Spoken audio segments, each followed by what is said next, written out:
কোত্থেকে আসছো? আরে মামা বুঝোস না, পুরা একের কল। এক্সকিউজ মি, ফাইজলামি পাইছেন না? রাস্তায় একটা মেয়েকে একা পাইছেন আর খুব সাহস বেড়ে গেছে। জুতা দিয়ে পিঠে একদম লম্বা করে ফেলবে একটা। আরে চলো না, চিপায় যাই। পুলিশে ফোন করলে বুঝবি তো।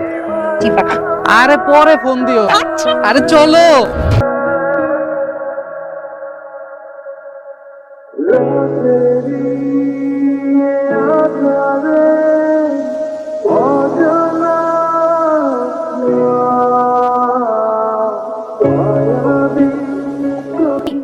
এই Rusho, thank you so much. তাদের প্রশংসা নিতে পারেন না, আপনি যদি অন্য কোনো মেয়ে হন এটা বলতেন। আমার জায়গায় অন্য কোনো মেয়ে হলে আপনাকে অনেক থ্যাঙ্কস দিত এন্ড অবশ্যই একটা ট্রিট দিত। আমিও আপনাকে একটা ট্রিট অবশ্যই দিব কালকে শার্প বিকেল 4টায়। ওকে ওকে, তাহলে চলেন। ও গড, কি ব্যাটারি গন। এখন তো বাবা ফোন করে পাবে না, টেনশন করবে। কি করবো? ফোনটা দেখি। পাওয়ার ব্যাংক, সেম কোম্পানির power bank. Anyway thank you. একটা মজা কথা শুনবেন? আজকে থেকে কিছুদিন আগে ঠিক এই রেস্টুরেন্টে এই টেবিলে বসে আমার লাস্ট ব্রেকআপটা এই কফিটা খেতে খেতে। প্লিজ আপনার গার্লফ্রেন্ড ক্লাস একটু ব্রেকআপ হলো। এটা আমার জীবনের প্রতি 6 মাসের একটা নতুন জীবন যুদ্ধ। আমার কোনো প্রেমিকাই কেন যেন 6 মাসের বেশি আমাকে সহ্যই করতে পারে না। প্রথম আমার থেকে ভালো ছেলে আর কেউই নাই। 6 মাস পরেই কেন যেন আমার চেহারাটা ওদের আর ভালো লাগে না। আমার নাকি চরিত্রের সমস্যা। আচ্ছা আপনি বলেন, ছোটবেলার বন্ধু একটা প্রবলেমে পড়ছে, কান্না করতেছে, আমার একটা ফোন করে যাবো না? যাবেন, অবশ্যই যাবেন। ঠান্ডা হন, ঠান্ডা হন। আই গেস আমি আপনার প্রবলেমটা একটু বুঝতে পেরেছি। আমার মনে হয় আপনি অনেক তাড়াতাড়ি রেগে যান। এত রাগ ভালো না। যে কোনো রিলেশনশিপ অনেক পেশেন্টলি ডিল করতে হয়। ঠিক আছে, আমি এখান থেকে মাথা ঠান্ডা রাখবো।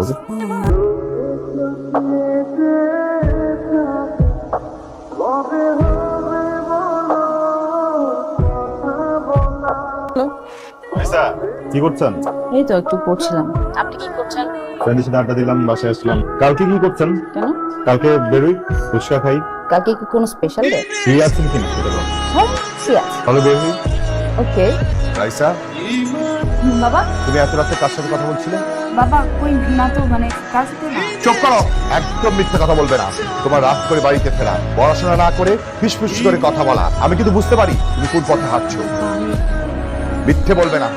আর কথা বলতে আমি তোমাকে বারণ করেছি। তুমি যে পথে হাঁটছো না, এইভাবে যদি তুমি চলতে থাকো, আমি কিন্তু অতি দ্রুত তোমার বিয়ে দেওয়ার ব্যবস্থা করবো। বসো বসো বসো বসো। তো কি হয়েছে বলতো? আর আমরাও বা কার জন্য অপেক্ষা করতেছি? সব বুঝতে পারবি। গত 1 ঘন্টার উপরে দেখতেই আছি, কি দেখবো দোস্ত?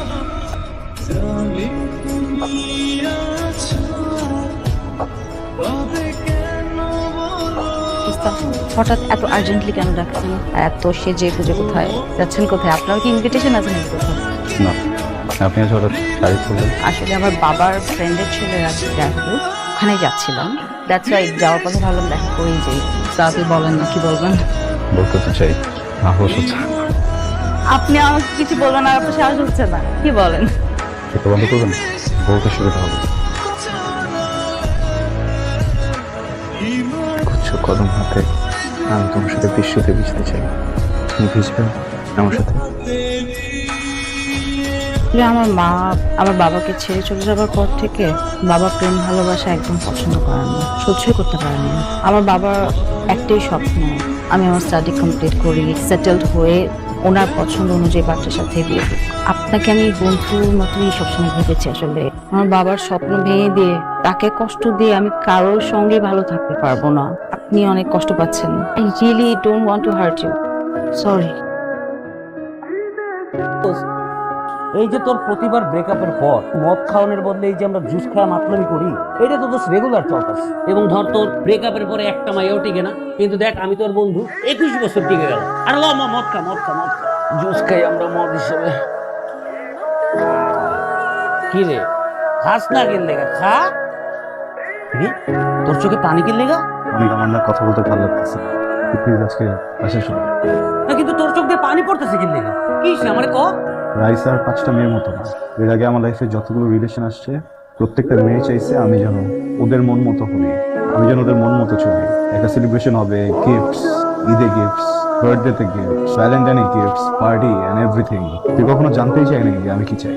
হ্যাঁ, রাইসা আমার গার্লফ্রেন্ড হয় নাই, তোরা অনেক বেশি কিছু হয়ে গেছে। ও জানে আমার কি পছন্দ, ও বোঝে আমি কি চাই, আমার টেক কেয়ার করতে পারে। ওর কাছে আমার ভালো লাগা আর আমার খারাপ লাগার মূল্য আছে। এরকম একটা মানুষকে হারানোর থেকে না নিজের লাইফটা হারায় ফেলা সহজ। তো জীবনে ফার্স্টবারের মতো কষ্ট পেয়ে গেছি।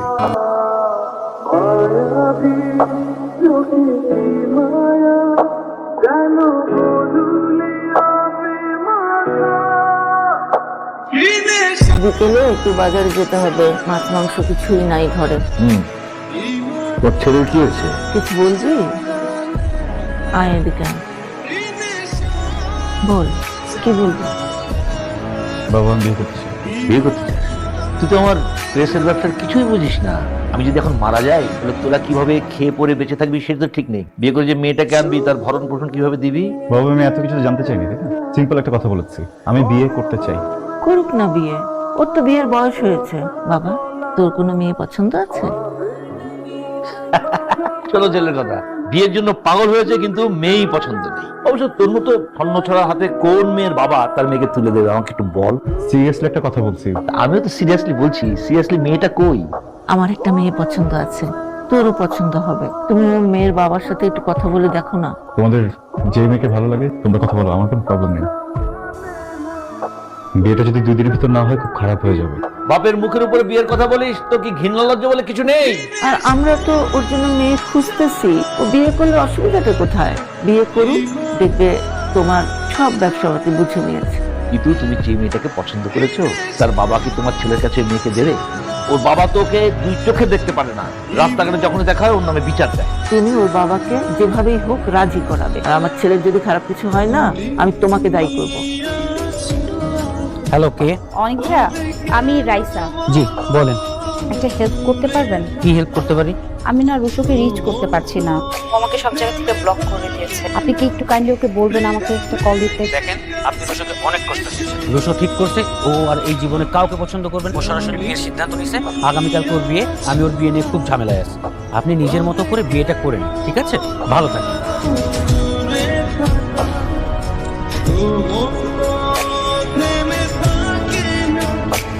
আপনি কমফোর্টেবল তো? কোনো সমস্যা তো বলবেন। আসলে কি বলবো বুঝতে পারছি না। ফার্স্ট এক্সপিরিয়েন্স, ইন্ট্রোডাকশনটাও হয়নি তাড়াহুড়ায়। আমি রুশো, খুবই বদমেজাজি, একটুতে রেগে যাই, বুঝে না বুঝে অনেক সময় উদ্ভট কাজ করে ফেলি। কিন্তু এতটুকু জানি যে আমি মানুষটা খারাপ না। আসলে আপনার স্পেশাল কারণে দ্রুত বিয়ে করে ফেলতে হয়েছে আমাকে। আপনাকে চিনি না, জানি না আপনার কি পছন্দ, জানি না আপনার কি অপছন্দ। শুধু এতটুকু জানি আপনার প্রতি আমার বেশ কিছু দায়িত্ব আছে। আমার লাইফে বেশ কিছু রিলেশন ছিল, কিন্তু আমি বুকে হাত দিয়ে বলতে পারবো তাদের ভিতরে কাউকেই আমি কখনো ভালোবাসিনি বা কারো সুযোগ নিইনি। মনে হচ্ছিল যে যদি সেখানে ভালোবাসা হয় তখন আগাবো, কিন্তু আনফর্চুনেটলি কোনোটাই ওয়ার্ক করেনি। আমি জীবনে একবার ভালোবেসেছি, ভয়ঙ্করভাবে ভালোবেসেছি একটা মানুষকে, রাইসা, আমার প্রথম ভালোবাসা। কিন্তু রাইসার সাথে আমার কখনোই কোনো সম্পর্ক ছিল না। প্রথম যখন আমি ব্যাপারটা বুঝতে পারলাম, আমি ডিরেক্টলি গিয়ে ওকে বলেছি যে আমি ভালোবাসি, আমি বুঝিয়েছি, কিন্তু ও না করে দিয়েছে। আমি এই ব্যাপারটা নিতে পারছিলাম না। জীবনের প্রথম ভালোবাসাকে এত কাছে পেয়েও মানুষটাকে পেলাম না, কেমন যেন ছটফট করছিল ভিতরে। দেখুন, আজকে আমার বিয়ে, আজকে এখানে এসেও সারাক্ষণ আমি ওকে নিয়ে কথা বলছি। আমি এখান থেকে বেরোতে চাই। ওই মানুষটার প্রতি যে ভালোবাসা, যে সম্মান, যে অনুভূতি, সবকিছু মেরে ফেলতে চাই। এই জন্য আসলে বিয়েটা করেছি। আপনি প্লিজ ভয় পাবেন না। আমি আপনাকে কখনোই বলবো না যে আমি একজনকে ভালোবাসি, সো আপনি আপনার মতো করে থাকুন। আমি বিয়ে করেছি যেন আমি ওখান থেকে বের হয়ে আসতে পারি, যেন নতুন করে একটা জীবন গোছাতে পারি। আমাকে একটু সাহায্য করুন না, আমি যেন আমার ভেতর থেকে রাইসাকে সরিয়ে ফেলতে পারি, প্লিজ। ছিল তাহলে তোমার মনে? কি বিশ্বাস হচ্ছে না? বিশ্বাস হলো? এই থাপ্পড়টা কেন দিলাম জানো? আমার বাবার সাথে বেয়াদবি করবার জন্য। এটা দিলাম আমি যখন ওকে না বললাম, সেটাকে এত ইজিলি মেনে নিয়ে জাস্ট চলে যাওয়ার জন্য, আর আমার ভালোবাসাকে না বোঝার জন্য। এটা দিলাম 700 কোটি মানুষের পৃথিবীতে শুধুমাত্র আমাকে ভালোবাসার জন্য। আমি প্রথম ভালোবাসা, আমি শেষ ভালোবাসা।